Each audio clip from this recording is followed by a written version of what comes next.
کرتے ہیں، ہم ظاہری اسباب کو دیکھتے ہیں، لیکن ابھی بچے نے ناک میں کہا کہ حافظ قرآن کبھی بھوکا نہیں سو سکتا، اور قرآن کریم کی تلاوت اور اس کی محبت سے ہم دیں گے۔ حدیث پاک میں نے ابھی پڑھی تھی، ادبوا اولادکم بثلاثۃ خصال حب نبی وحب اہل بیت وحب تلاوت القرآن۔ اپنی اولاد کے اندر تین چیزیں اتار دو۔ ہر شخص کی یہ ذمہ داری ہے کہ اپنی اولاد میں تین باتوں کو اتارے۔ ایک، تلاوت قرآن کی، نبی کی محبت، نبی پاک صلی اللہ علیہ وسلم کی محبت کو اپنے بچوں کے سینے میں پیوست کرنا، یہ ہر ماں باپ کا پہلا فرض ہے۔ جب ہم اپنے نبی کو نہیں جانیں گے تو ہمارا اسلام اور ایمان مکمل نہیں ہوگا۔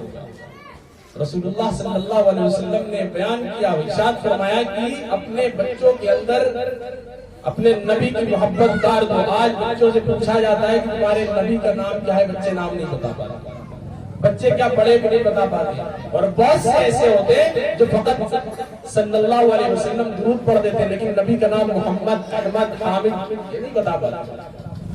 لہذا والدین آپ صلی اللہ علیہ وسلم کی محبت کو اتارے اپنے بچوں کی دلوں میں، ان کو بتائیں کہ ہمارے نبی کس طرح سے تھے، ہمارے نبی کی زندگی یہ تھی، سیرت پڑھ کر کے ان کو سنائیں، ان کو چھوٹے چھوٹے واقعات سنائیں۔